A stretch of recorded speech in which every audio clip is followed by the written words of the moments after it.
as we claimed, we face that citizens in our countries are feeling that economically the European Union is not doing well, and we need to focus on that too. And this is the demand of our citizens, which then the response to you is that it's very important to invest more in diplomacy, to talk to the member states, because again, the foreign policy is not completely in the hands of the European Union, but it's a shared responsibility.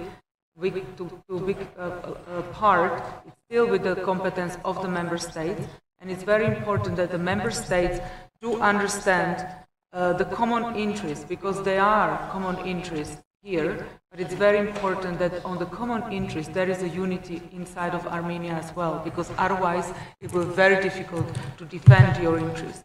Of course, we cannot forget about the past, and it's important to commemorate the genocide and to try to seek reconciliation there too. It's very important. We do know that there will be the 110th anniversary.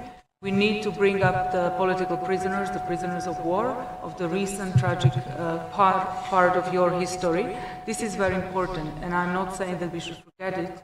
We should remember that. We can try and invest into reconciliation, but on the other hand, we should look at the common denominator in between you and our citizens we represent, because this is very important in this context. And that's why I would like to encourage you to look where you can meet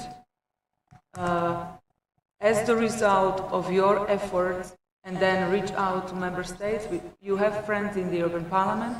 We belong to those. We will support you. But as I said, it's very important that you talk to the member states, because the world is changing, and the citizens of the European Union are becoming to looking into more their own interests, which is legitimate in these difficult times. But then we have to, of course, see the context of our relationship and your aspirations of European future, which we believe that these aspirations will definitely bring profits also to the European citizens. But we need to jointly look into the path and the different steps that need to be done in order to achieve this goal. Thank you. Thank you, Madam Lexman. Your colleagues, please. Thank you, Chair.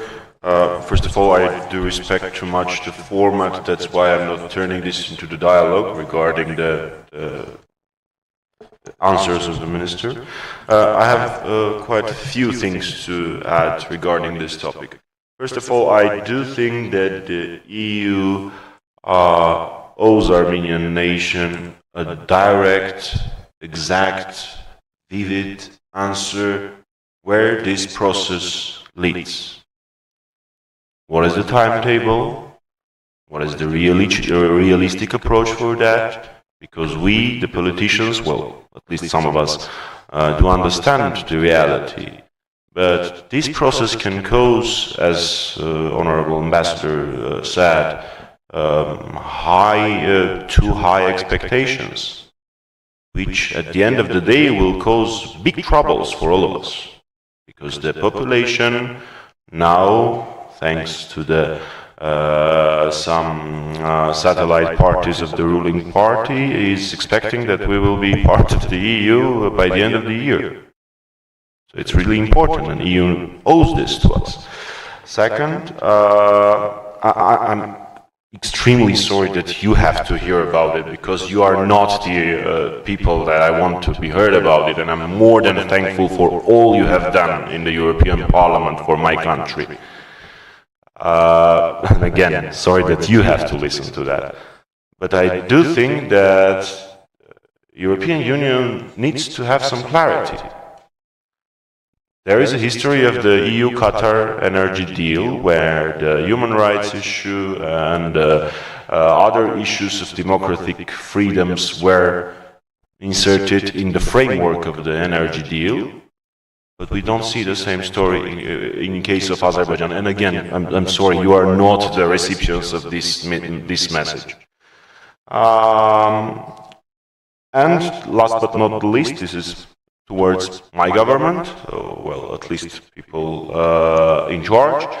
I do think, and it's in my in amendments that I have presented, that the next time the PPC meeting has to be based on some measurable, written evaluation of SEPA implementation process. Because if you look at what is PPC about, it's firstly about the parliamentary oversight of SEPA process, SEPA implementation process. The speeches are very good, but I do believe that we need a written, measurable, transparent monitoring report about the SEPA implementation process, and that's my question to the Mr. Hovanes and to the Vice Minister of the Foreign Affairs. Thank you, Chair. Thank you, Mr. Mamidjanian. Any more questions? No? Madam Lexman was first, and then Mr. Andriukaitis. Maybe a short answer, but I'm sure colleagues will add. When it comes to the goal of the Armenian membership, I think that the understanding is that you cannot have a promise of marriage when you start to date someone, and this is practically where we are at the moment. And of course, we can foresee the goal, and now I guess both sides are wishing for the goal.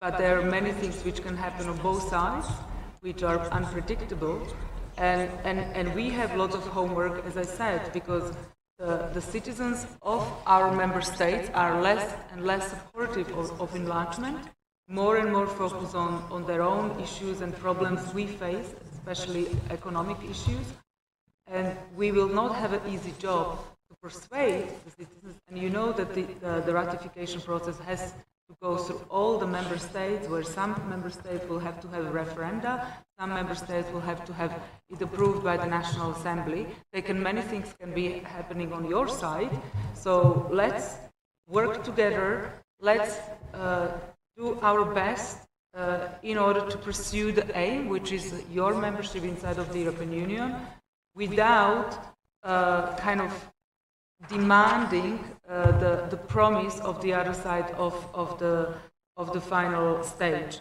And when it comes to the agreement with Azerbaijan, I completely agree with you. The human rights conditions should have been there. But on the other hand, we do have the human rights conditions in other bilateral treaties, and they are just, piece of paper.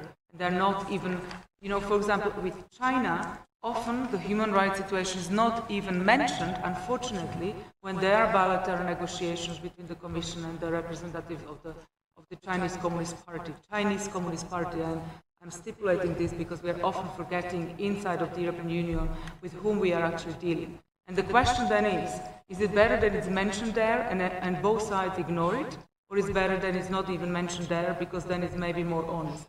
And I'm now very critical of the EU, and I'm critical of the EU also when on the soil of the European Union, because unfortunately this is, I believe, from our side, something which undermines the project and undermines your trust into the project. But unfortunately, this is the reality we have to face. You have your friends, you have members in the European Parliament who are focusing on human rights, protection of human rights. We are bringing these issues again and again, also the failures when it comes to the relationship between the EU and Azerbaijan.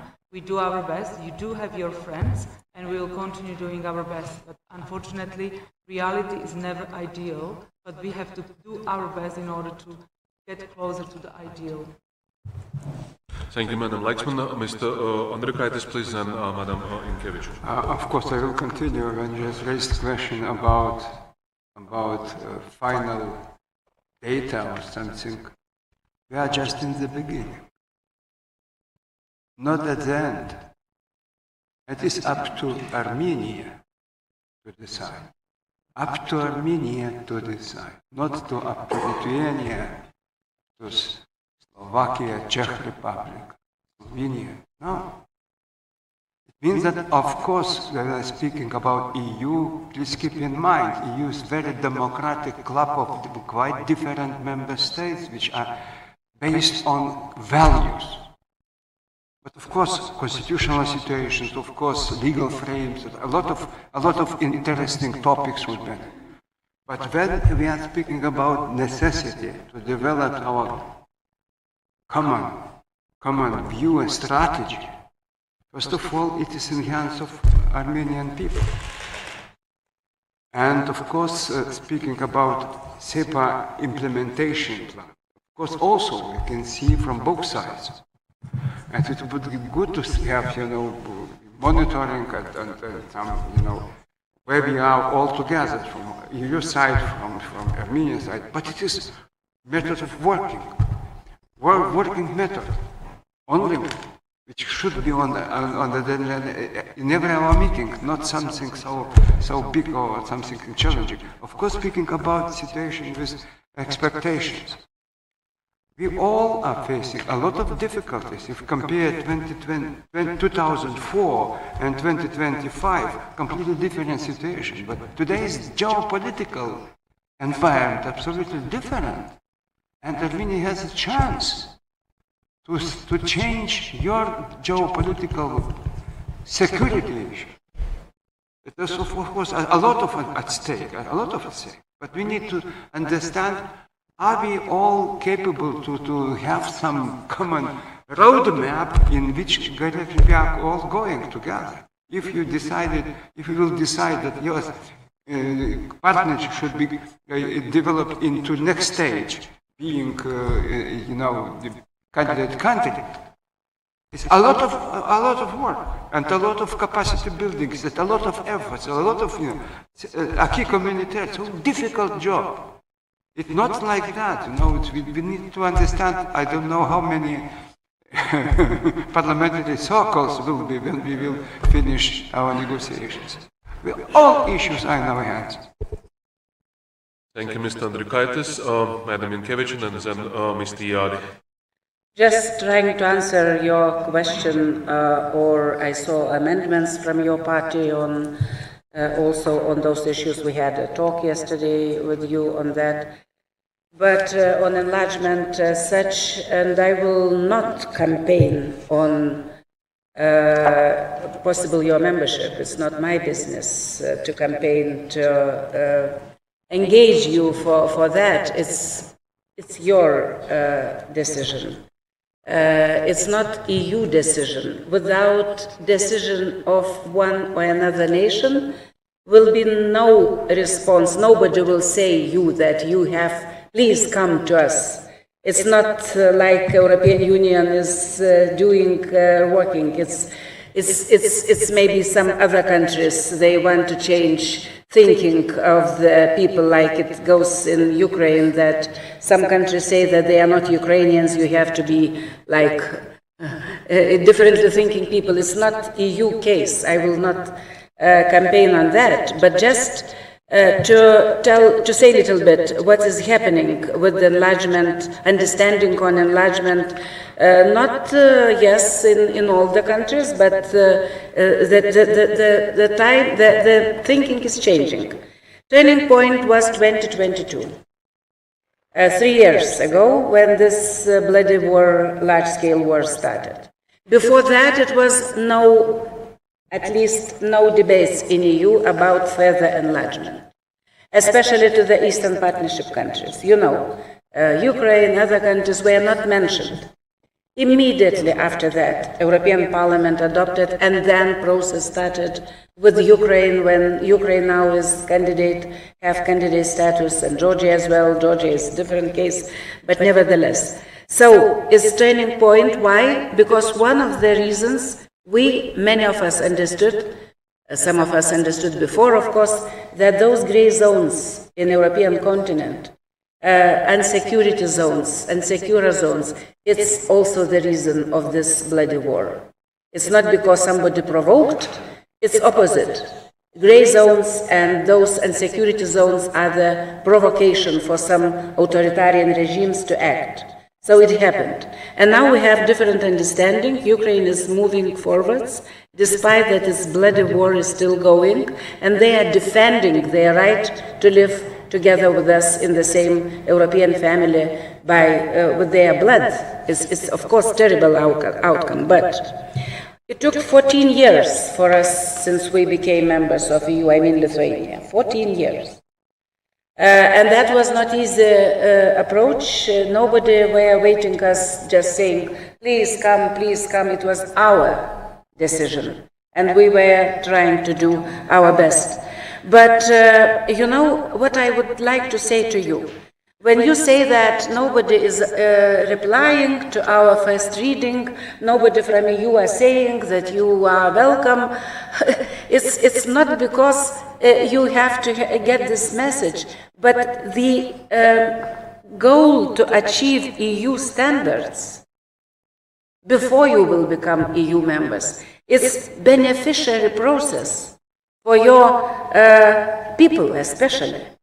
It's not like, you know, everything will happen in one day and you become members of European. I know from my country, it was beneficiary to fulfill those requirements with so-called white books, be it in social affairs, be it in justice, be it in rule of law, be it in other issues. Without membership, full membership, it was clear that we are benefiting a lot doing reforms. So this is why I think it's very important, first of all, to concentrate and to send very clear message to European Union that you are in favor. And if you will be fighting among yourselves, I'm sorry for my openness. So more consensus will be inside European Union, and especially in those member states, they have still concerns about this region. Is it Europe? Truly, is it possible to have South Caucasus countries in European Union or not? You need to have a lot of friends there, and good messages from your country is the most important today to us, your advocates, as Armenian friends, to be more active and to be your advocates in European Parliament or Commission or elsewhere. Thank you. Mr. Yada, please. First of all, I must to say that I'm glad that I'm here today speaking to the members of the Parliament in Armenia. Just keep in mind that we are come here as a friend. We are come here to help you as European Union. On the other hand, coming from Cyprus, one of the last borders, the last gate of Christianity like your country, like you said yesterday, I would like to confirm you that we feel the pain that you feel. Even from Azerbaijan aggression, even from war crimes like genocide committed by Turkey to your nation, and also we don't forget the corporations that they still exist between Azerbaijan and Turkey in Nagorno-Karabakh disaster. Like we said in our country, Cyprus, Greece, Armenia, common history, common pain, common struggle. I like to express my point of view that only inside European Union you can secure your future for your nation, for your people, for your child. Thank you very much. Thank you. Please, Mr. Mamajanam. I will be. I'm sorry. I'm sorry.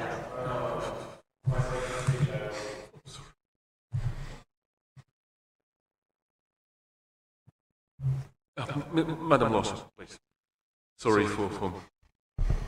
Sorry for that. I just wanted to react on the European aspiration of Armenia.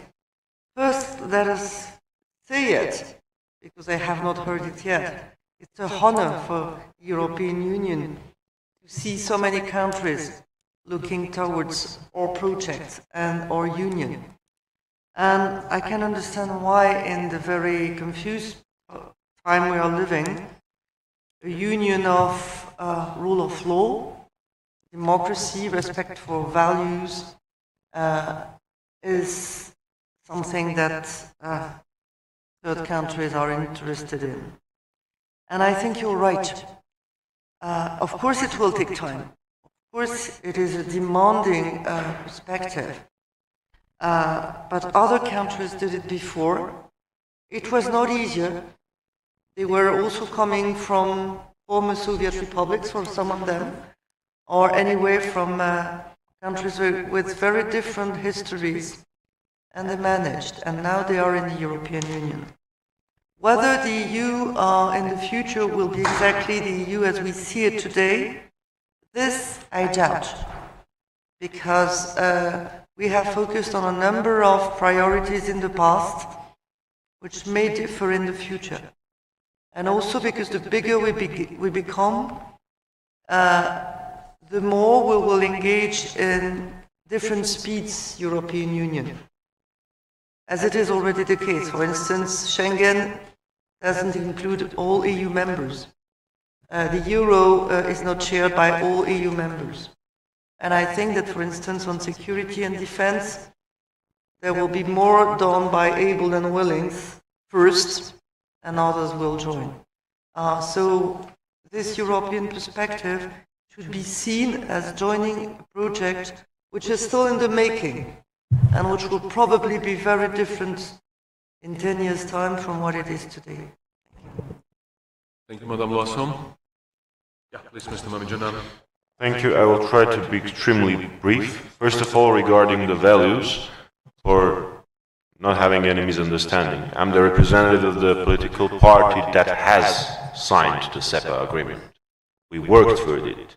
We worked for it hard, and it was extremely hard to get to the point when SEPA was signed, and we are proud that the relations between the European Union and Armenia are now regulated and based on the agreement that we signed and we worked on. Second, that we do share the Christian democratic and the European values. They are common for us, and there is no doubt that Armenia is Europe.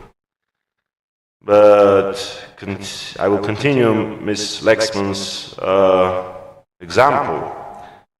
We are not just starting to date. Armenia is already married. I will be the first one who will speak about the elephant in the room. We are a member of Eurasian Economic Union. Our economy is highly dependent on that. Is it good, is it bad? It's another story. But you are asking a married person about a divorce. You are not asking, sorry, paraphrasing it, but we need a divorce. And I think it's normal when me, as a representative of the people, have some questions. What are we going to get? What's the final goal?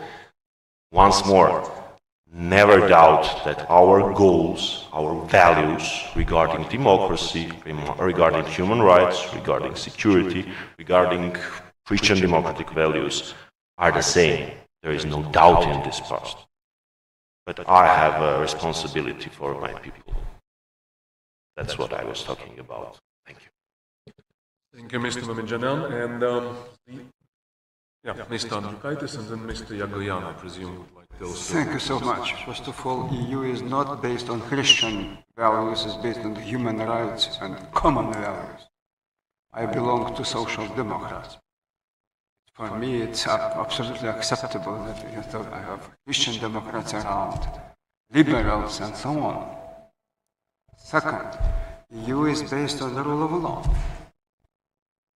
Rule of law. And third, you just mentioned the Eurasian Customs Union. It's very important issue to listen to, because Ukraine also belonged to Eurasian Customs Union before Maidan situation.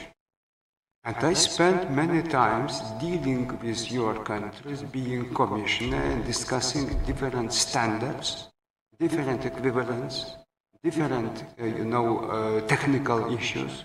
How can we work together, allowing your goods to join into European Union single market? I see a lot of opportunities, options. It's not always, it's not necessary to discuss about those technical issues, but first of all, up to you to decide. Are you ready to be members of our single market. It's up to you to decide. And it can take a lot of time. Of course, you just mentioned the situation with dependence on Russia. For sure. It's up to you to decide in which area you are now, in which, or if you are ready to join single market. One story. If not, another one. But it's up to you Armenian people to decide. Thank you, Mr. Andrikaitis. Madam Lexman, please. Thank you very much. You know, the way how you phrased it was as if the closer relationship between Armenia and the European Union was demanded only from the European Union side. Because you said that you are married and we are asking you to marry someone else. And maybe we should deviate from this example because then we can get into details again and again, which would lead nowhere. The fact that you are still part of the Euro-Asian Customs Union and getting closer to the European Union and our openness to start to walk the path, which everybody said it will be difficult, it will very demanding, but still bring positive results economically, but also in terms of the guarantee of democracy and protection of human rights. That already the path is something which is profitable for the people of Armenia. We do understand the complexity of the issue and your membership in the Eurasian Customs Union. And despite of the fact that the European Union is ready to walk the walk with you, and I think this is because we respect the situation and we do not want to push you into the edges. And this needs to be understood in the relationship, that we are looking at your situation in a complex way, also in a geopolitical way. We are not asking you to do steps which might be risky or too demanding from your side. But I think that you understand also our side is that, as I said, the final result needs to be going through referenda or discussion in the National Assembly, and we cannot promise it because if we did, it would be very irresponsible because this is democracy. I mean, we don't know how many years the war will last. We don't know in what situation our countries will be, and we cannot guarantee the outcome, but we can only guarantee what we can influence is that we will do our best in order to achieve the best results for Armenia, and we believe that this is also for the European Union, that one day we will be united in one union. Anyone else from the European Parliament side? Maybe if you mentioned the example. We will give an opportunity to the rapporteurs to round up it afterwards. Please. You want to say something, Ms. Kalistyan?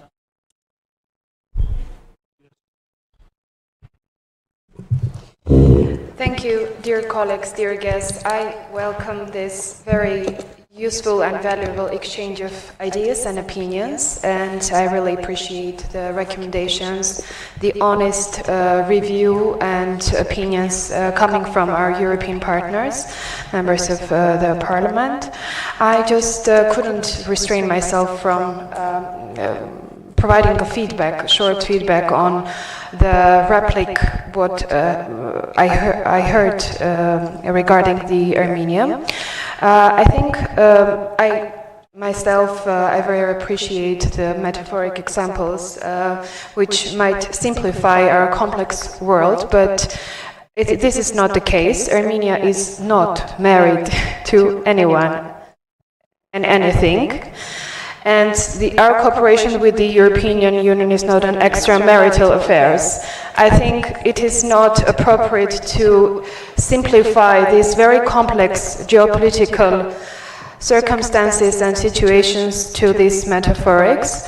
So I just wanted to reconfirm our commitment under the bilateral agreements, the SEPA agreement, as we've mentioned, all of the commitments that we have taken in direction to the approximation of the European Union. Yes, we do have certain delays and maybe issues in their implementation, technical part. But as for the political commitment, I think the recent adoption of the draft law by the Parliament is just a very sound notice about our political commitment. We are committed, and of course we are expecting also a helping hand from the European colleagues in the implementation process. But I think we're moving towards deepening our cooperation, and we're committed to it. Thank you.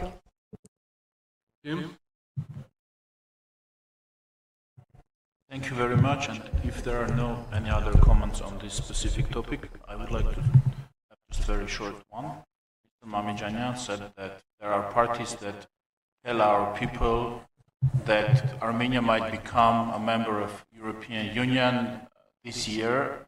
It's not true. No one has ever said, no one has ever hinted that Armenia can become a member, not even a candidate, but a member of European Union, like literally this year. No one, it's not in our public discourse, quite the opposite. Specifically the ruling party and other responsible experts and politicians, they always say that it's a long process.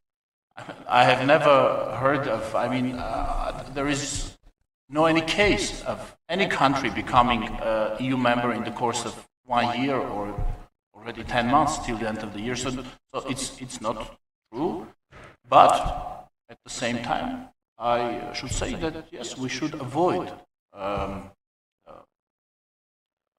some unrealistic expectations or overestimated expectations. And we should clearly say to our people what it means becoming a member of European Union and what it means to take that path, what we should change in the country and what we should change in our international relations. Yes, that we should say, but we have never created an unrealistic expectations, especially regarding the timing.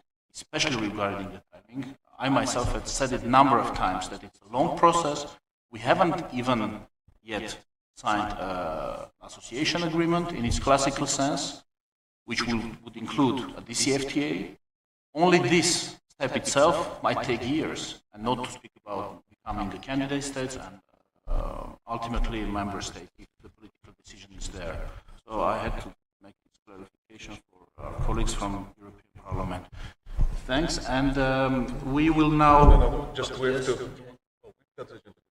Okay. So, I would also like to add something. No, Armenia unfortunately will not become a member of the European Union by the end of this year. I do appreciate that our Armenian colleagues understand the risk of inflated expectations. It's very important. But if or when Armenia will fulfill all the criteria and undertake the reform, Armenia will find itself as a country in a much better position to choose unions, to choose cooperation, to choose what your country and your nation wants to do.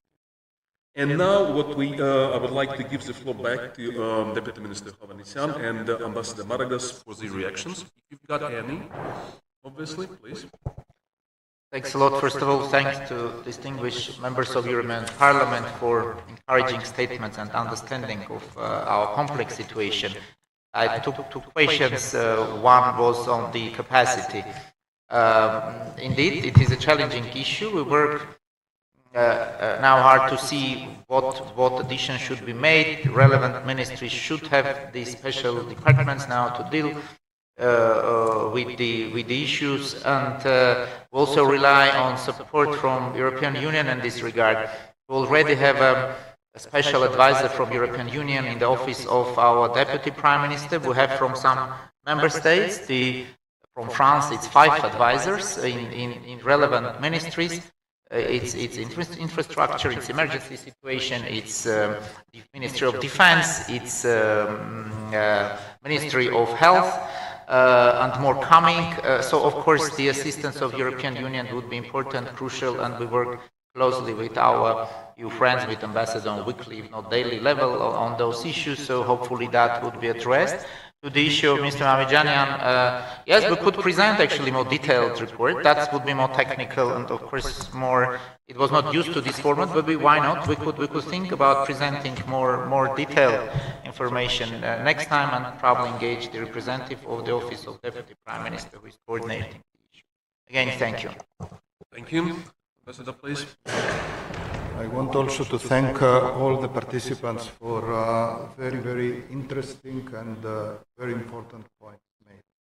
I think this dialogue advances the better understanding on both sides, possible expectations, managing of expectations, but I really think that in Armenia people are very well aware what are the procedures for entering the European Union, what are the criteria, if there is a need for further explanations. I'm sure all the institutions, all the member states, but also us, the European Union delegation, we can give you more information. I want here to mention that we have regular meetings with the Committee of European Integration in the National Assembly. We discuss our cooperation, we discuss reforms, and there is an opportunity for a very close further exchange.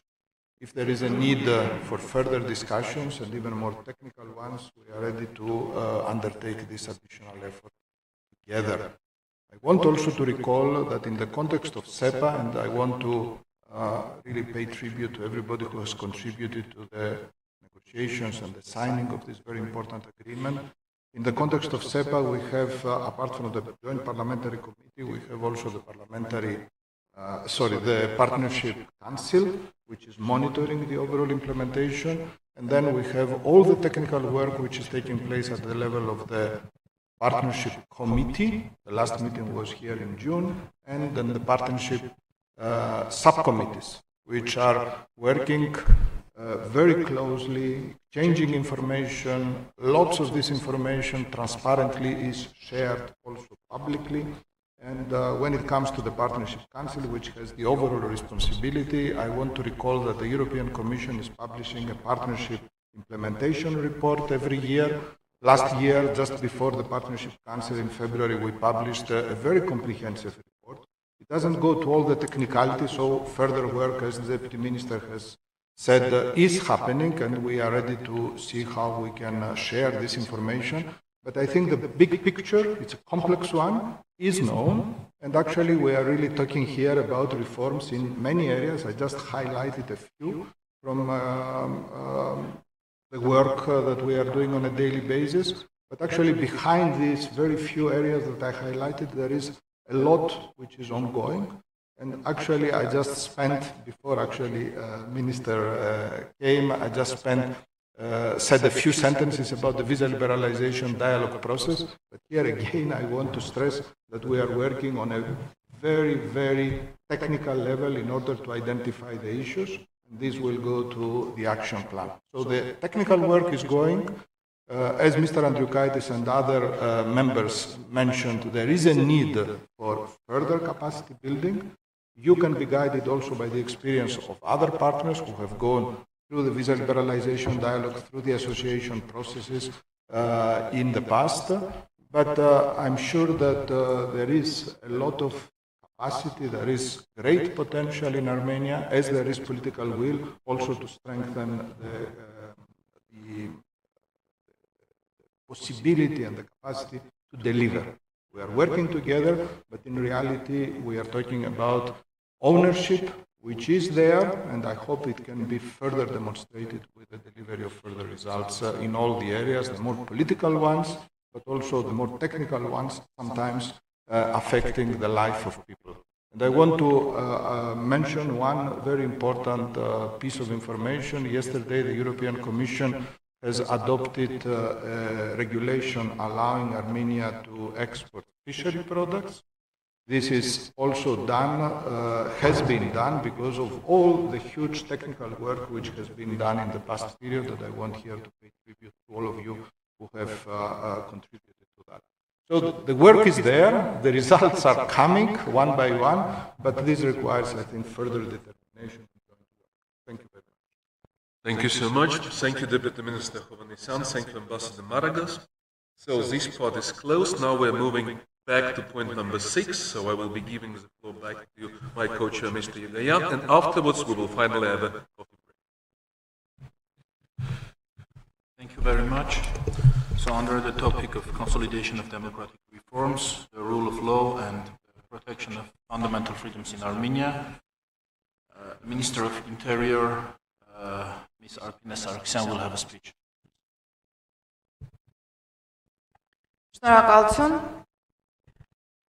Thank you very much, distinguished chairs, distinguished representatives of the diplomatic corpus, distinguished parliamentarians. First of all, I would like to express my gratitude for participation, because it is really very important to use the platforms that give the opportunity to share with our experience we have up to now, and also to identify the upcoming flagships that will be acceptable for both sides. For the Ministry of Internal Affairs, we are speaking about a newly established ministry, and what is important that within the framework of 2 years of our work, we already tried to introduce the international practice. The establishment of this ministry was not a goal in itself. It pursued the aim to have a civil governance and control, and these are within the mandate of our ministry. I first of all speak about policy. We have a new reality that either the National Assembly or our public and NGOs use all the tool sets that are typical of such procedures, and we try to do a situation assessment, evaluation, and to give appropriate responses. I would like to say that it is very important for us to have a workable staff that will be able to apply this philosophy in reality, and with support of EU partners Lithuania and Latvia, we tried to improve the skills of our staff, and now we have quite good outcomes. We can do good budget planning, funding planning within the framework of services that are delivered to our citizens by the ministry. When speaking about capacity building, I should say that this is an ongoing and continuative process. We will continue building our capacities, as it was very much spoken about visa liberalization or accession of Armenia to EU. I would like to speak from this perspective. I speak about our actions in the sphere of migration. I would like to say that by establishing this ministry, we wanted to fulfill the whole complete chain of migration, and everything should be done under one roof. This institutionalized reform is in place already. We have the fully working migration service, within the framework of which we tried to make use of experience of around 30 countries, but we should continue. At this moment, we work on a new strategy for migration strategy, and here it is important to have one unified document that will show on behalf of the country which is the policy of the migration service. Surely visa liberalization is the sum up of all of our reforms, because we have a shift from the level of speeches to the level of real actions. We see actual actions, and we see that there is will to continue in this way. I quite often mention that visa liberalization process can never be a goal in itself. This is an opportunity for the state to introduce a number of standards in its country and to go to a more citizen-oriented state and have the citizens on the focus when delivering a number of services. And I'm very happy that we had the first mission from the EU to Armenia. A number of technical issues have already been discussed. We are looking forward to the second mission, and I'm very happy that according to our initial planning, in spring we will have already our action plan that we will follow up to fulfill everything, because once more I would like to mention that this is a good opportunity for the Republic of Armenia to have modern standards in different spheres. The first step, we can say, has already been made within the rationale that we have very important system in Armenia with a number of deviating from it, driving from it effects, and now the Republic of Armenia has very high standards for protection of individual data, personal data, and we have 2 international organizations already, which has its headquarters in France, the other one in Germany. They already submitted their action plan. I am sure that in the second half of this year we will be able to deliver these services to our citizens. When speaking about migration, we should also speak about border governance. Here we made a number of steps inter alia with our partners from the National Security Service. This is a sphere where we should make steps, and I'm sure that in the visa liberalization action plan we will have a number of steps for this purpose. When speaking about reforms in the area of policy, I would like to say that we have very positive outcomes, and this is recorded also by the international community and also by our society. A number of surveys have been conducted within our citizens, and they show that our actions build trust among citizens to the policy by funding of our EU partners. Around 70% of those who participated in the survey trust the policy and rely on their actions. This is a level that should be maintained and even increased, and all other reforms that are towards this direction is that we have a number of other services in different centers, in different operative centers. We have operative centers to give operative response to our citizens' calls. We already have the right of assemblies, and it is very important for us to have good standards for this purpose, for the policy to have new standards for the assemblies and the right of assemblies. And the National Assembly already confirmed the new Guardian law for the policy workers. This will bring new standards, especially for the forces. Surely, when speaking about reforms in the policy and in order to have them more constructive, in 2024, government confirmed 2024-2026 new strategy for the reforms in policy, and I should reaffirm that it has been developed as a result of our bilateral cooperation and also as a result of our discussions with our partners, and also inclusion of our civil society and young and focused discussions with them. Now we try to fight against criminal actions and to develop a plan for fight against crimes. We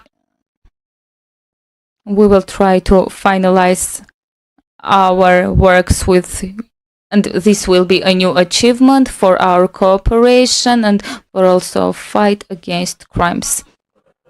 Very briefly, I would also speak about disaster risk management sphere, because it was mentioned by my colleague that we have expert support with this respect, and today, adjunct to our ministry, we have an expert who supports us in the context of disaster risk management. I would like to thank for this because we need to assess our responses to disasters and our mechanisms used in this, and this will enable us to provide new standards in this context.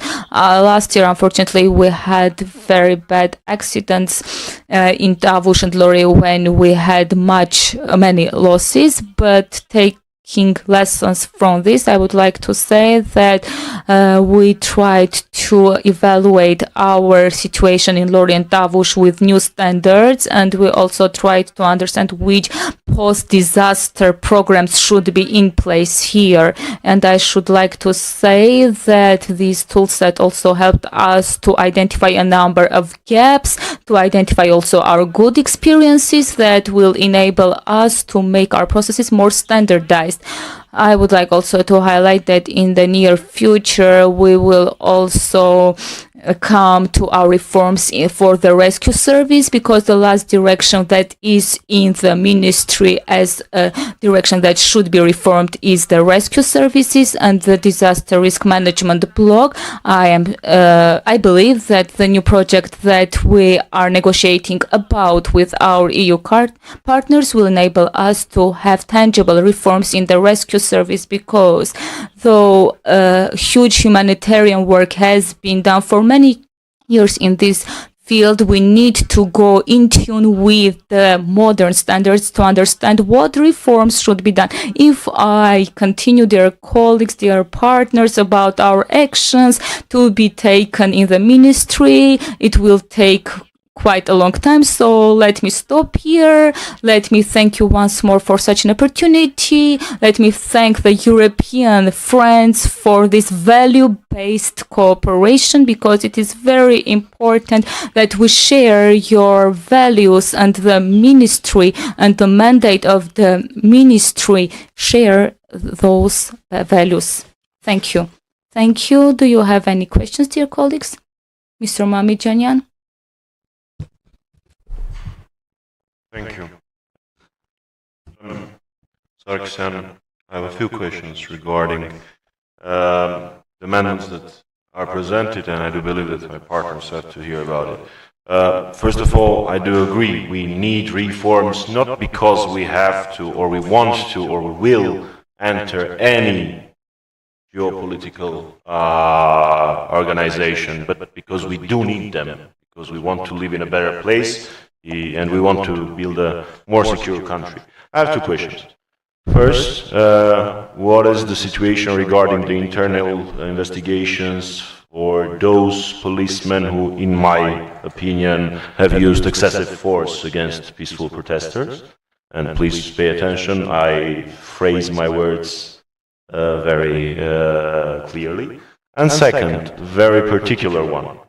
What is the situation regarding the investigation, internal investigation, I believe, regarding the case of Samvel Vartanyan, who is an activist who was tortured while being at the custody, while being in the police car by people with masks? I'm saying this for our colleagues to be aware of the situation. Please, can we have the current situation on these two internal investigations? Thank you.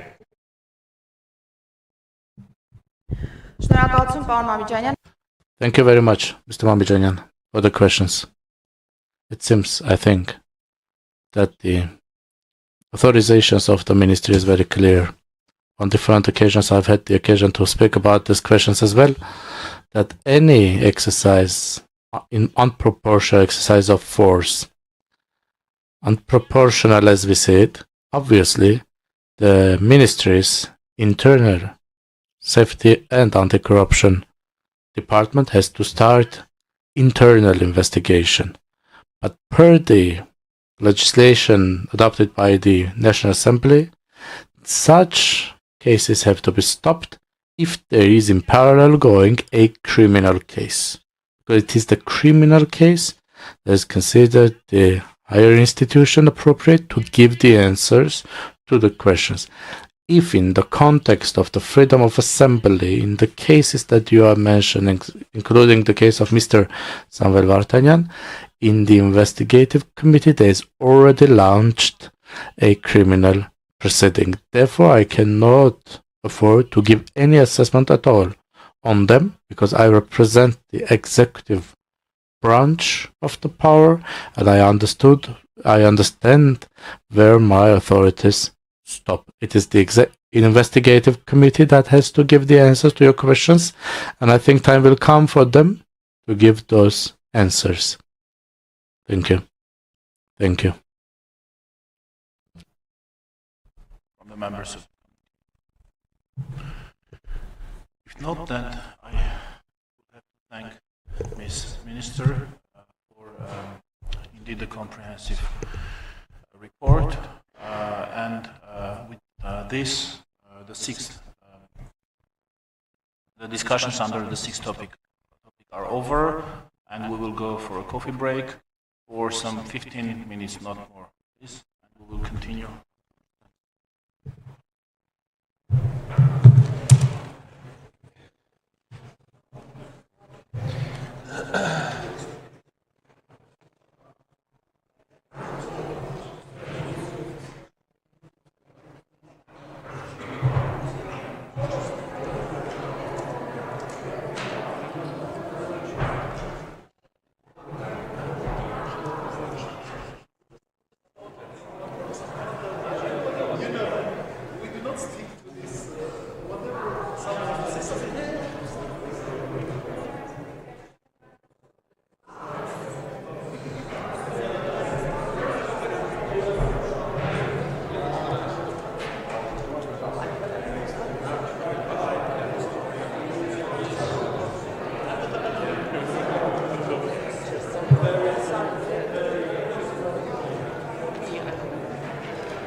We also signed for the arrival day or not? No, Saturday no. This is mine. This is yours, yeah. No. Thank you.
Shall we start, dear colleagues?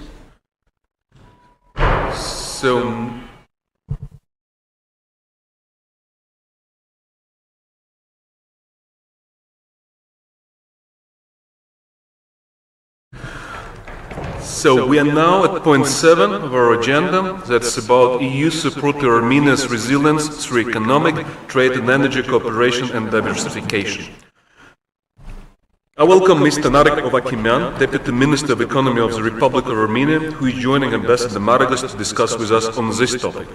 We are actually aware of the multiple challenges that Armenia is facing, be it as a result of the aggressive posture of its neighbor or the hybrid threats posed by its former security partner, who has been revealed as a major source of insecurity, or of the difficult situation of the refugees.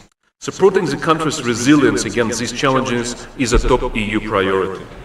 The EU Economic and Investment Plan, which is now forming a part of the wider Global Gateway Initiative, was launched with the aim to help Armenia build a sustainable, dynamic and resilient economy, and we welcome the fact that it's already managed to mobilize significant investment in strategically important projects such as North-South Corridor across Armenia. Now the key aspect to build resilience for Armenia seems to be diversifying Armenia's trade, its economy, and in particular its energy sector. It's rather worrying that the recent trend has been going in the opposite direction, with Armenia's trade with Russia soaring. This increases the country's vulnerability at a time when it's least convenient. I believe this is also the most important issue to tackle when it comes to the current debate on Armenia's European aspirations. So it's crucial for us to make sure that the EU's funding allocated for Armenia until 2027 under the so-called Resilience and Growth Plan helps to create the conditions for trade and investments to flourish between the EU and Armenia. Energy is absolutely central here. On the one hand, increasing energy efficiency and boosting renewable energy production need continued government and EU support as investments in energy security. And there is no time to lose to proceed with the preparation of the replacement of the Metsamor nuclear power plant, which needs to be decided soon. Let me stop here and pass the floor to Ambassador is at the moment not in the room, so if you don't mind, I will first pass the floor to Deputy Minister Ovakimyan. Please, the floor is yours.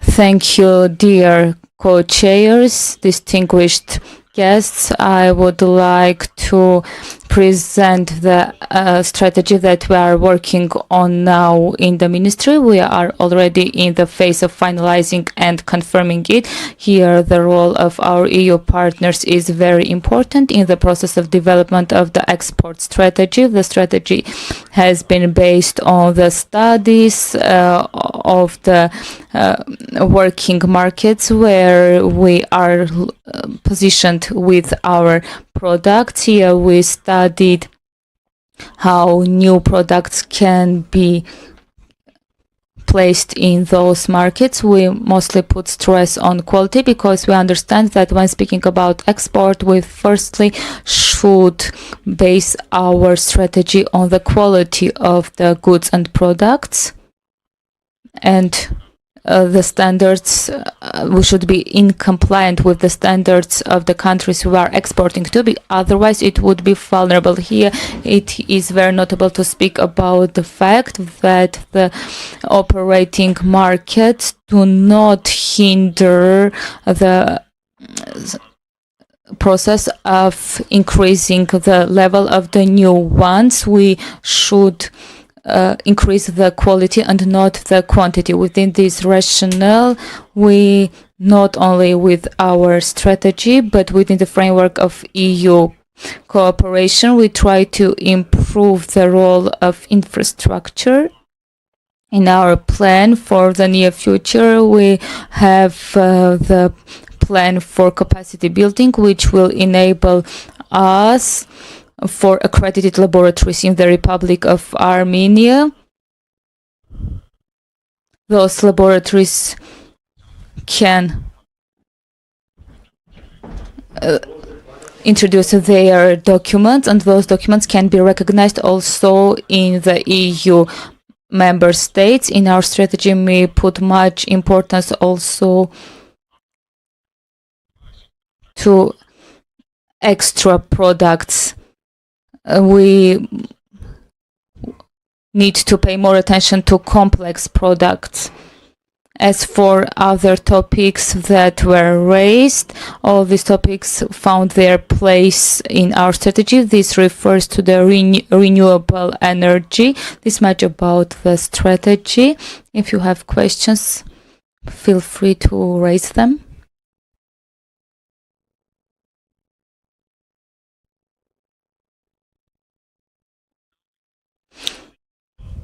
This is Ambassador Morgus, and the floor is yours, please. And then we will go for the questions from MEPs and members of the Parliament. Thank you very much. Again, good afternoon to everybody, esteemed chairs, honorable members. Enhancing infrastructure, EU-Armenia economic cooperation, but also trade and energy diversification are key for reducing Armenia's vulnerability to external shocks. Considering the complex regional and geopolitical situation, these are absolutely essential elements of Armenia's security as well. This is why we have launched the Resilience and Growth Plan, which was mentioned also earlier. This plan aims to enhance economic resilience, investment in connectivity and in businesses. It will strengthen Armenian institutions, but also support nuclear and aviation safety, as well as economic diversification. This comes on top of our ongoing portfolio and the more than 600 million euros of investments, both grants and loans, which have been mobilized under the Economic and Investment Plan and the Global Gateway. The focus under this plan has been on small and medium-sized enterprises, education, green transition, but also the resilience of the southernmost province of Syunik. Let me stress further our work in three key areas for economic resilience. First, when it comes to investments in infrastructure and connectivity, I want to mention the North-South Road, which has received EU assistance, in particular when it comes to the Lanchik-Gyumri section. The ongoing review of the design of the Gyumri bypass is also being funded by the EU. These are very concrete projects which benefit businesses and citizens, but also improve road safety. Under the Economic and Investment Plan and the EU Global Gateway, the construction of the Sijan-Kajaran Road will further bolster economic growth, regional security, environmental resilience, and also bring Syunik much closer to Yerevan and to the rest of the country. In November, the European Investment Bank signed a loan of up to 236 million euro with Armenia to co-finance the construction of this segment. Increased interconnectivity with neighbors can also ensure Armenia's long-term energy security. To this end, the European Commission supports Armenia's participation in regional initiatives such as the Black Sea electricity cable. The Caucasus transmission network will also receive additional funding this year. This will allow Armenia to develop its full potential in terms of renewable energies. Moreover, in November, the EU announced a grant of over 2 million euro for energy efficiency improvements across Yerevan. This complements another 25 million loan from the European Investment Bank, which was signed 1 year earlier. And the funding will be used to renovate over 100,000 square meters of public buildings, focusing on reducing energy consumption, CO2 emissions, but also refurbishments, which are planned for 6 polyclinics and 32 kindergartens in Yerevan. The European Union has also invested more than 70 million in nuclear safety in Armenia, 70 million euro. Armenia is, after Ukraine, the biggest beneficiary of support by the European Union in nuclear safety. Currently, we are implementing several projects at the Armenian nuclear power plant for a total value of more than 10 million euro, but also we are supporting the Armenian Nuclear Regulatory Agency. Additional funding has been allocated to strengthen the capacity of the agency and the Nuclear and Radiation Safety Center, providing very concrete safety improvements for the citizens of Armenia. Building on these achievements, we need to upgrade our work on energy efficiency, energy security, and interconnectivity further. This will create new economic opportunities, but also reduce dependencies. Second, economic diversification and investments in the private sector. Only in 2023, the European Union supported more than 6,000 SMEs in Armenia, which has created close to 20,000 jobs. The trends are continuing. New opportunities for local, small and medium-sized enterprises, the agricultural sector, women entrepreneurs and micro firms have emerged through a new financial package of almost 170 million euro, which has been signed back in November, providing commercial banks from the European Investment Bank and the European Commission, providing to commercial banks the funding for lending to small and medium-sized enterprises. This will also help to further support the financial sector. We also continued our partnership with the international financial institutions to provide equity financing in Armenia. This is a very innovative way which is actually existing in this region only in Armenia due to your expertise and the existence of very good equity firms. And we have laid in this way down the initial steps to work on the future development of Armenia's capital market, which is also another element of diversification. In parallel, the EU offers assistance for developing sustainable and more export-oriented value chains, in particular in the apparel and agri-food sector. In 2024, the work has started to enhance global recognition and quality control to boost exports of one of your most iconic products, the Armenian brandy. With EU support, export infrastructure is also being strengthened with a new customs terminal starting in 2025. In addition, the European Union has deployed a high-level advisor to support economic and trade diversification efforts. This initiative is further strengthened by the inclusion of other additional experts concentrating on the export sector. We have heard from the Deputy Minister about the new export strategy. The aim is to provide comprehensive assistance in redefining and enhancing Armenia's trade strategies, ensuring sustainable growth and integration into global markets. Our future work in this field should include concrete steps regarding trade and market access, differentiation in investments and access to finance, more facilitation when it comes to access to finance. Support for innovation and the digital economy is also very high on our agenda, together with agriculture and sustainable development. Human capital and skills development is a further priority, as well as the infrastructure development that I have already mentioned. But in this respect, I want to stress in particular our work on investing on quality infrastructure, but also the different investments we have made over the past few years to develop differentiation in the area of tourism, including cultural and specialized tourism. This approach underscores the EU's commitment to strengthening Armenia's economic fabric, paving the way for a more prosperous and diversified economic future, both when it comes to import and export, access to finance, but also the development of the internal market. Third, turning to trade, I want to stress that the European Union was Armenia's fourth largest trading partner in 2024, accounting for almost 8% of the total trade. But much more can be done to enhance our trade flows for our mutual benefit, but also improving Armenia's resilience.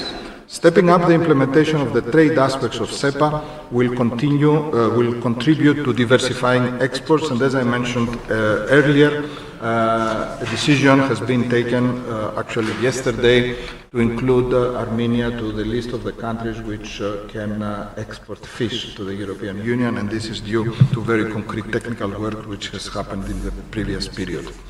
Armenia also holds significant economic potential in the cultural and specialized tourism, as I mentioned.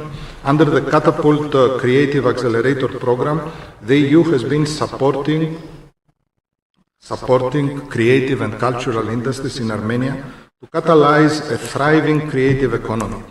We have, for example, supported the development of a laboratory at the Matanadaran Institute of Ancient Manuscripts that our MEPs and staff from the European Parliament had the possibility to visit on Sunday, and I hope this visit was appreciated. Education and skills development is a key for developing a competitive economy. It will continue to be an important element of our joint work. I wish to mention here as an example our cooperation with TUMO, the Center for Creative Industries and Technologies, with worldwide reputation and outreach. Next Sunday, we will open a newly built TUMO Center in Kapan, in Syunik, which has been constructed with a significant EU contribution.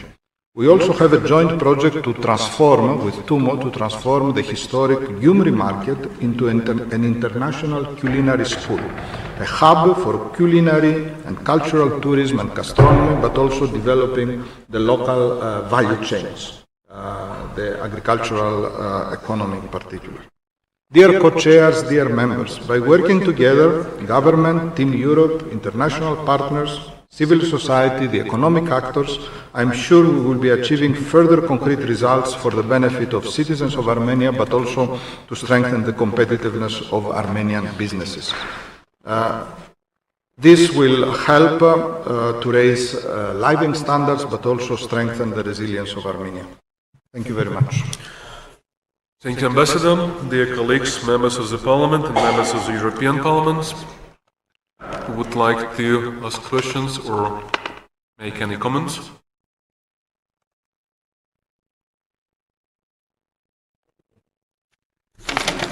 Really?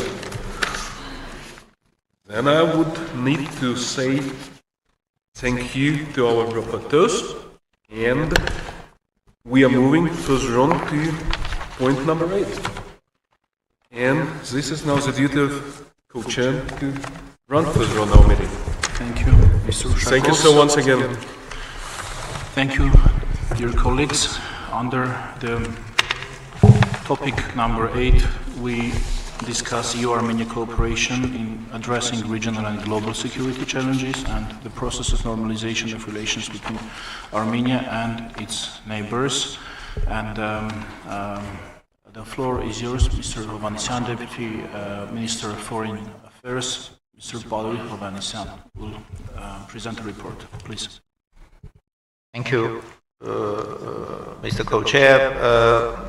I would be very brief on EU-Armenia cooperation in addressing regional and global security challenges, since I addressed some of aspects in the first presentation and showing that this area, which was never priority with the EU, now became probably number 1 priority. And we already discussed the important developments there. I would briefly present the process of our relations with neighbors. Of course, dear friends, you're aware of our challenges and situations, and judging from resolutions and statements and calls, all the nuances of this complex situation you are very much aware of. I would just briefly present you the state of our negotiations with Azerbaijan. We presented the last version of the peace treaty. Basically, there is 2 chapters which are pending. One relates to Yuma, the other one to judicial cases.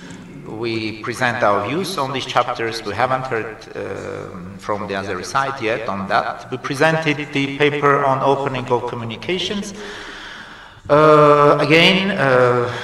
which corresponds to our project of Crossroad of Peace, meaning open communication in the region, and which is in line with Global Gateway European Union approach. We should hear from Azerbaijani side on that. On the limitation, there is a progress. The first ever agreement between Azerbaijan and Armenia was signed and ratified last year, and we started to implement that. You know that delimitation and demarcation, one of the most sensitive topics in our agenda with our neighbor.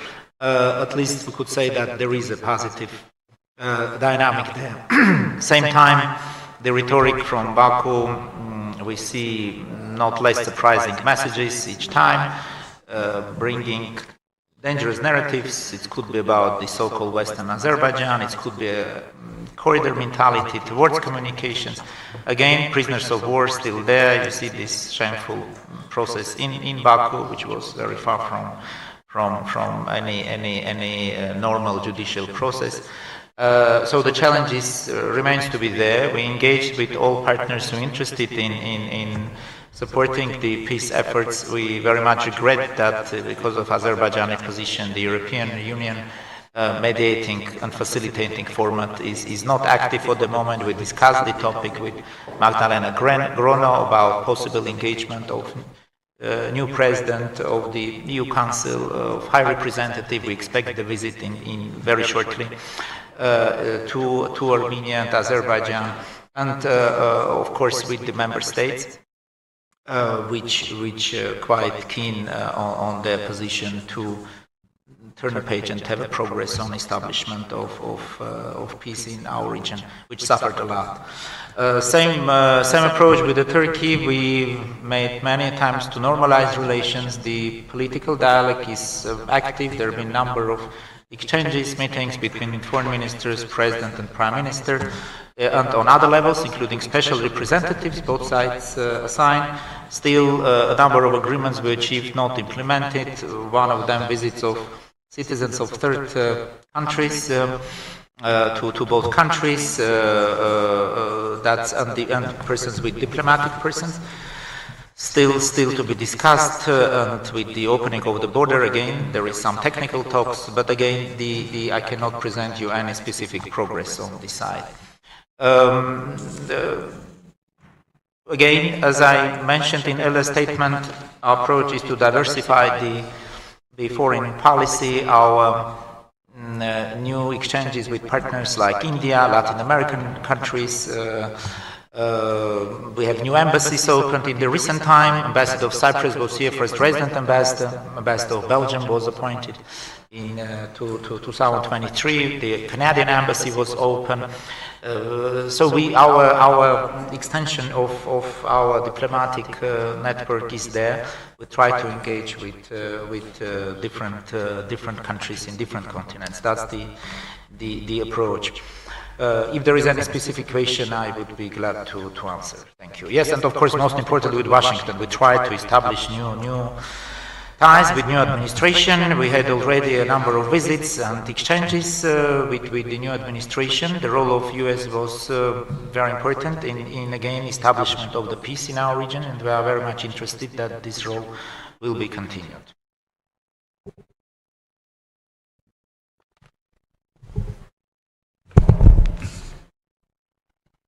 Thank you very much, Mr.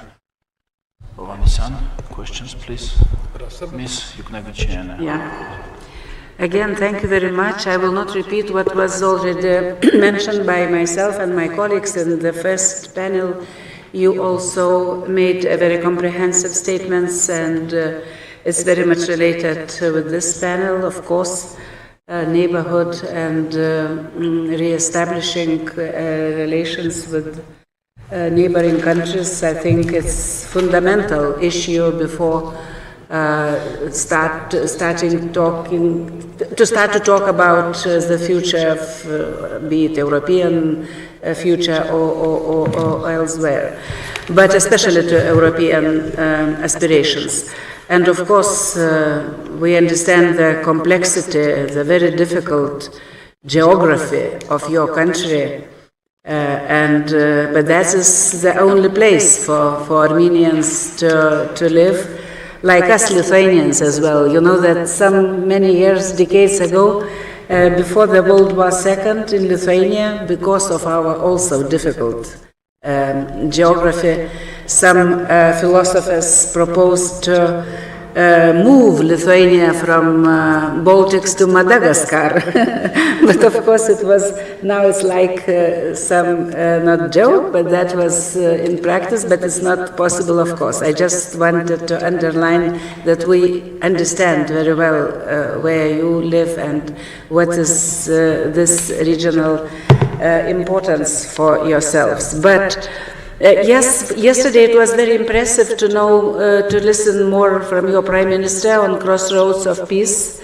I think it's very good, fundamental, challenging and strategic approach, which is very different than it was some years ago. Here approach, and my understanding is very positive on that. But now I will move into what we debated before on marriages.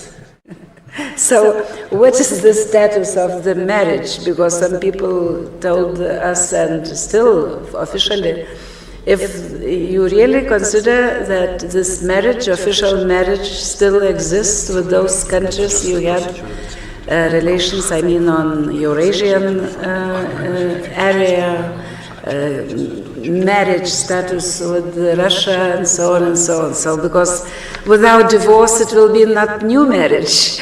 Is it this marriage with the current status quo is marriage because of love, or marriage because of geography, or something like that? What is your relations now approach towards? Should I respond now? Yes. Thanks. Again, the marriage issue was mentioned many times, but I think the major approach from our side is to be pragmatic in this difficult world, to protect the national interest. Of course, we have marriages with many countries, Lithuania, Cyprus, France, Czech Republic, all friendly countries, and who have different sort of relationship, historical or in recent time. That's been traditional approach. We continue to be a member of the Eurasian Union, and you do see the trade numbers and other benefits, of course, is there. The diversification of our economy is one reason. Yes, is our dependencies. It's never good to be dependent of even the closest friend, but also to have more options. The history showed us that being dependent in one or the other areas of one partner only, it makes you very, very vulnerable. I remember the same questions we've been discussing with colleagues earlier when we entered the Eurasian Union, and there was the different discussion of those sort of things about marriages, relations. Nobody would believe that we could present the association agreement, which is SEPA. It is the light association agreement. Indeed, it's the trade chapter which suffered, but the sectoral cooperation we preserved around 70–75%. The political and human rights more than 90%. So basically, it is association light agreement. Yes, the trade chapter suffered a lot, but same with the security area.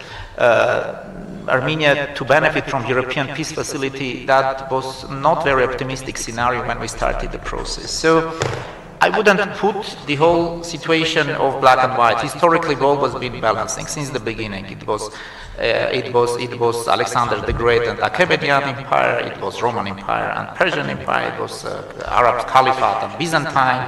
It was Russian Empire, Persia and Ottoman Empire. It's been always the issue, policy of balancing, survival, and of course choosing for better options. We never had, actually we had, once there was the CIS meeting and one of colleagues asked me, how about Armenia's civilizational choice? My response was, but one civilizational choice we made was in 301 when we chose Christianity. That was probably the only time when that was in our agenda. Currently, it is not an issue. Indeed, Armenia, part of Europe, nobody questioning that. There is a total consensus about that. The thing is how to find better options to survive in these challenging realities. You see the new challenges we've been just discussing, both in UN and other issues. This is the topic for us. Our approach is to try to move forward with sometimes smaller steps, and then to see how situation would evolve. Of course, we cannot do any radical step which would endanger our economy or stability of the country and security, most importantly. But to have new options for our development, for democratization, that's the goal which we've always been trying to perceive. So that would be the direction of our efforts.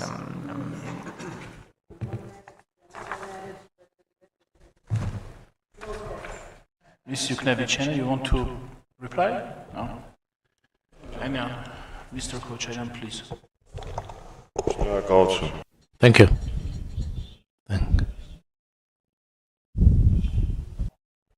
No?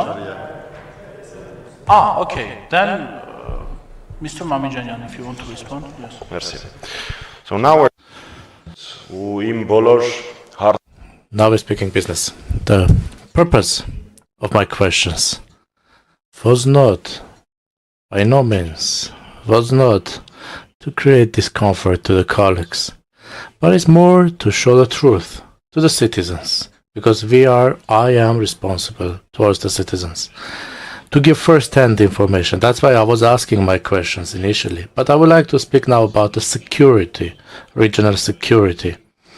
I do know that many of you know about it, know what that means, but I want to brief you a bit about this.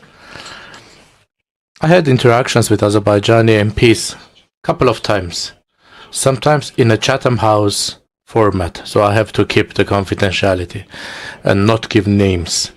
Once I was speaking about fundamental rights, the right for self-determination for our compatriots living in Artsakh, and an MP from Azerbaijan said, "You forget that you have lost. Whatever we want, you will have to sign." This is what they said. Another thing, in an international meeting, another Azerbaijani MP was present.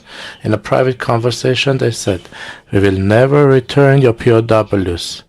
We will use them as a bargaining chips. We will use them to bargain in the negotiations." This is what the Azerbaijani approach is. Therefore, the current managers of the Republic of Armenia have done more than a goodwill. They have been implementing and following the Azerbaijani demands. And even there, Azerbaijan is not coming into a constructive dialogue. We don't know when the red line will be reached. Therefore, this is the reason why we say that it is very important for Armenia-Azerbaijan negotiations there to be an institution of guarantor and the mediator. Without that, it would be impossible. These people not only have unlimited ambitions, but they also fail to fulfill their own agreements. What Mr. Deputy Minister was saying was the following. 80% he was saying, we do this, Azerbaijan doesn't respond. We do this, Azerbaijan doesn't respond. This is a region where we live. This is a geography that we have. And therefore, in this meeting of the PPC, I want to remind you about SEPA, an important document for this format. It is mentioned that the Nagorno-Karabakh conflict should be settled based on three main principles, that is the self-determination, no exercise of force or threat of force. Therefore, I do expect that the world, the international community, will take ownership for the 5 statements of the Minsk co-chairs. Madame Lazo is present here, representative of the French side, and many other documents.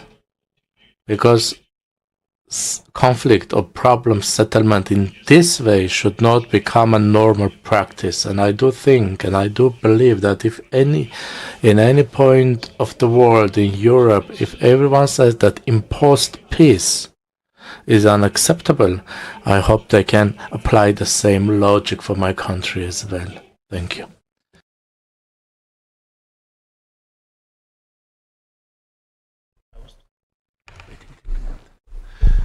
Miss Loa, you have the comment.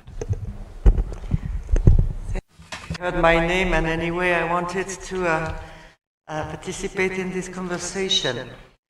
We know that Armenia's geography is very challenging, with 2 neighbors which have not good relations with Armenia. And I would like to first praise the efforts made by the Armenian government to reach peace, because the image of Armenia worldwide now is the image of the country which really wants peace. And we also remember that in the past, Armenia could have worked harder for peace and didn't do so.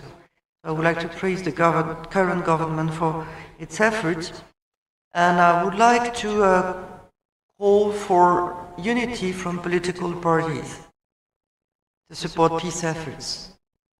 The only way to have a strong Armenian position is to have a united Armenian position. the more you get divided, the more it pleases your adversaries. And stating irrealistic options will not make them come true. The second thing I would like to say is that there is a need for strong support from the European Union to these peace efforts. I was very much in favor and committed to have Yuma coming to Armenia, and every time we talk about Yuma, we hear about how positive and reassuring it is for ordinary Armenians. I was very much committed for European peace facility to be used to support Armenia, and I hope we continue in this direction. And I'm very proud that my home country, France, is providing military cooperation to Armenia.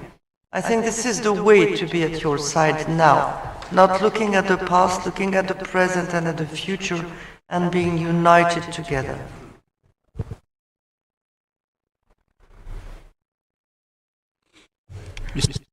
Mr. Kocharan, please.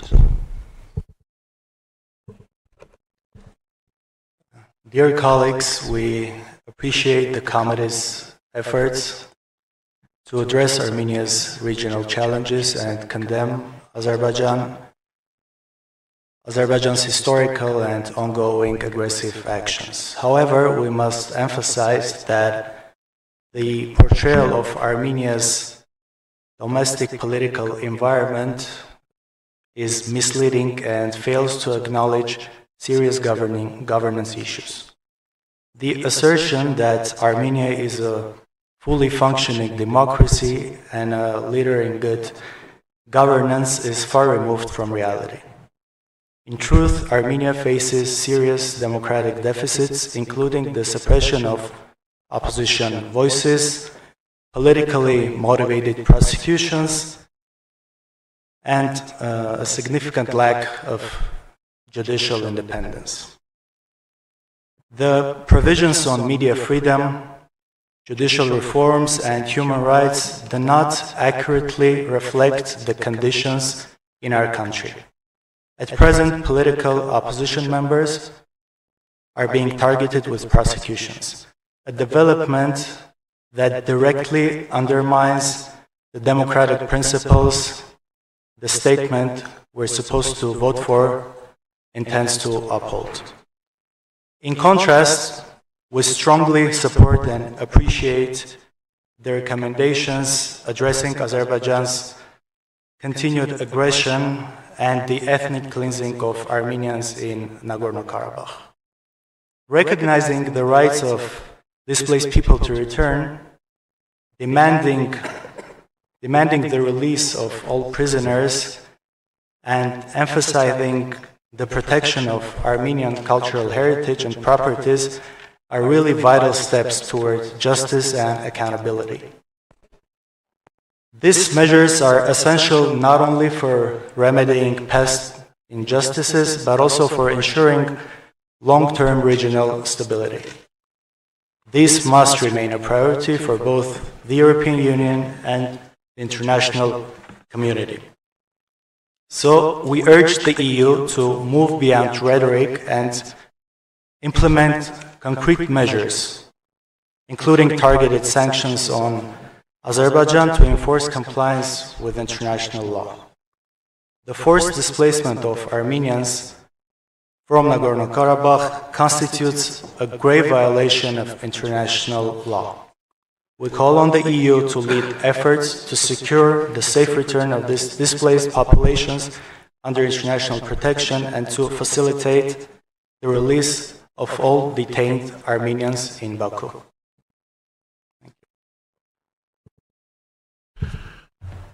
Thank you. Mr. Khandanyan, please. Thank you. Distinguished co-chairs, Your Excellencies, dear members of the European Parliament, dear friends, I also want to welcome you all in the Republic of Armenia. And I want to thank you again for your very clear and strong positions when it comes to Armenia, its security challenges, its democracy, and overall the state the situation in our country. I want today we discussed a lot about the European aspirations of Armenia, the possible European future of Armenia, the candidates getting candidate status or even membership. But I want to echo what Madam Junkiewicz said about the regional dynamics and impossibility of changing the geography of the country. And indeed, we cannot cut ourselves from the political map of this region and imagine ourselves in an ocean as an island. And that is why it is very important to have a regional stability.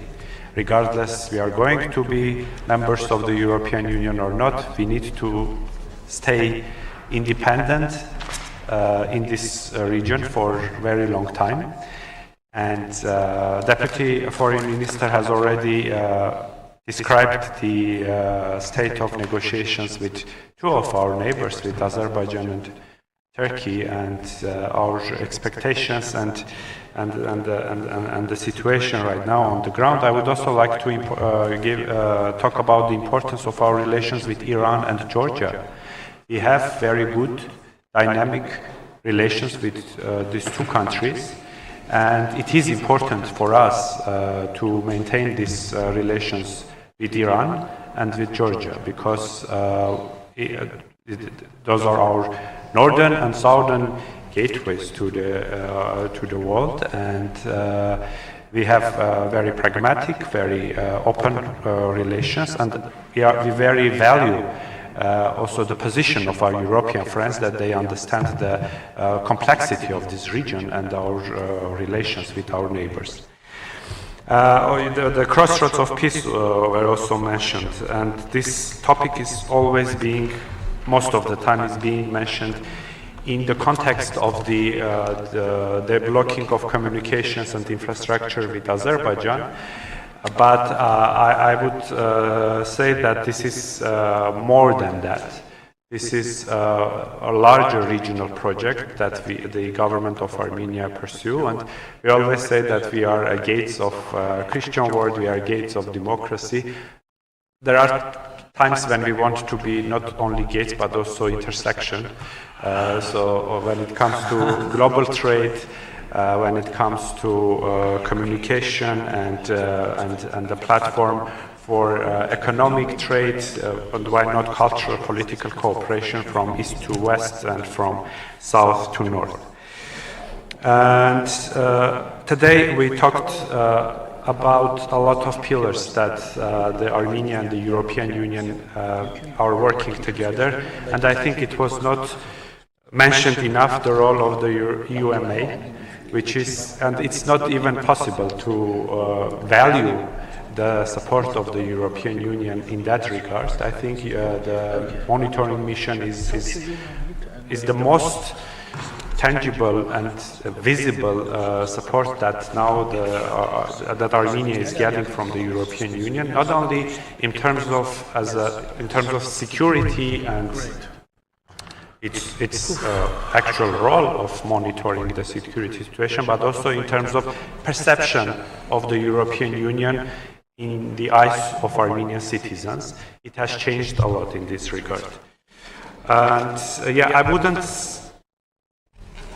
I would also, I wouldn't like to go into the discussion of, it's very tempting to go into the discussion of internal politics and comment on whether Armenia is a democracy, whether we have human rights issues, what are the progress or regress that we made for the past years. I think it's very visible to our citizens, and not only to our citizens, but to our friends in the European Union. Thank you. Thank you, Mr. Khandanyan.